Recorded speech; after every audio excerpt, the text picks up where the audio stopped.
Hello, today we are going to talk about chronic apical abscess.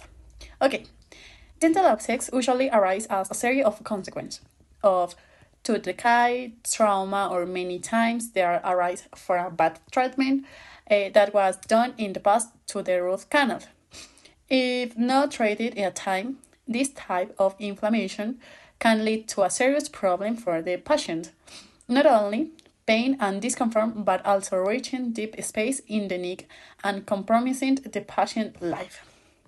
Okay, now we're going to talk about chronic apical abscess. Okay, chronic apical abscess originates from an infection in the root canal that caused the abscess to drain to the surface. It is asymptomatic, except the fistula tract is closed and is generally discovered by a routine X-rays, and its evolution is slow, very slow. This condition is distinguished by a periapical radiolucent and the presence of a fistula, either intraoral or extraoral. Anyway, which is a characteristic of this type of chronic alveolar abscess since the serious and purulent content is continuously expelled throughout the fistula. Fistula are found in approximately 8.5% to 18% of the teeth with apical periodontitis lesions, and are more frequent in those with large lesions greater than 5 millimeters in diameter, which usually open intraorally. Etiology, it is directly associated with a bacterial infection related to Streptococcus mutans, which are the main cause of pulp necrosis and dental alveolar abscess formation. Fistula develop as a defense mechanism of the body to release pressure and allow purulent exudate to escape into the oral cavity. When bacteria infect the apical tissues of the tooth, the immune system attempts to contain the infection in a circumscribed area. But what happens if the pus cannot be drained? The pressure increases and over time the organism creates a path from the infection focus at the apex of the tooth to an opening in the oral mucus. Pilostometry, what is it?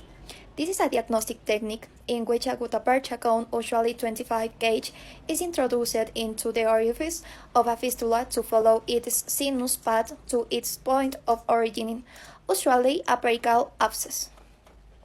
As seen radiographically, X-ray is taken in which the gutta-percha appears as a radiopaque line, while the abscess is seen as a radiolucent area in the periapical area, indicating bone loss to the infection.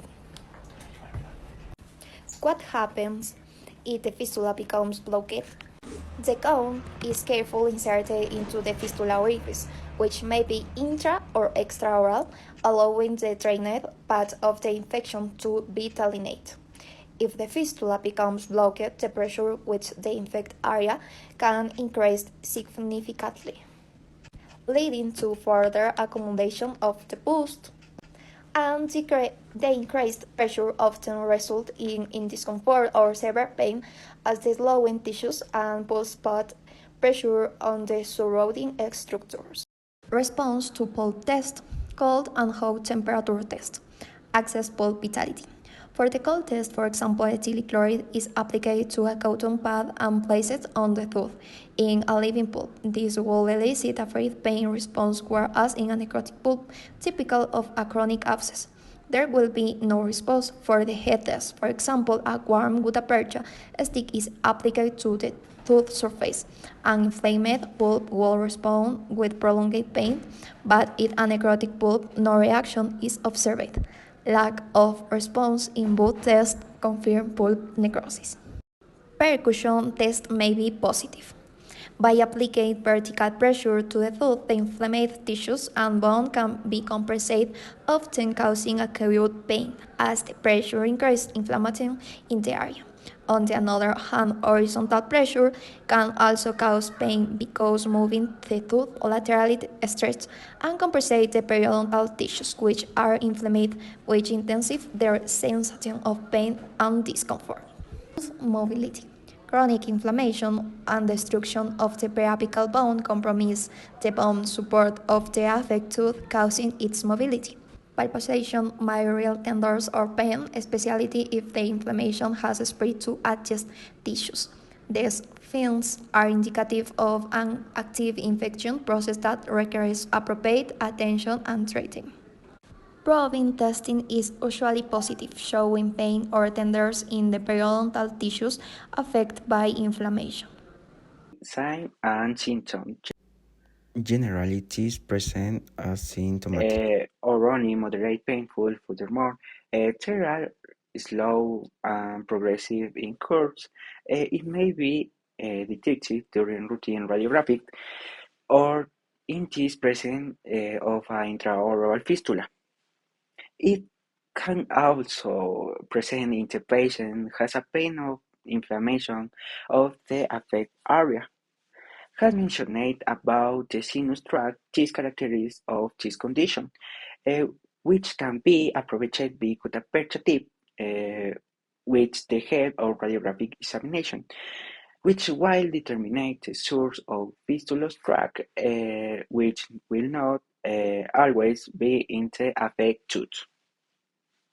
In diagnosis, the affected tooth may have a large caries of a large coronal restoration.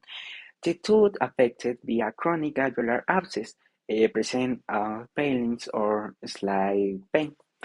This becomes a problem when the discomfort on chewing.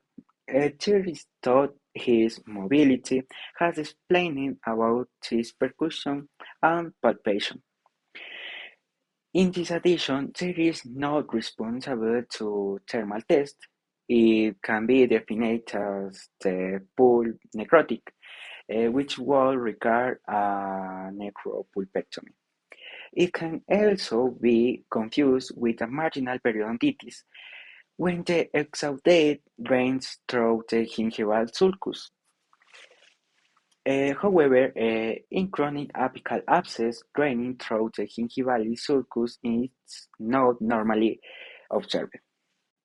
The treatment of this condition is not really treated in time. Infection can develop. In addition to present inflammation and local pain, they present significant risk to the deep neck space, with the possibility of ascending to the intracranial sinus and become light treatment due to systemic infection.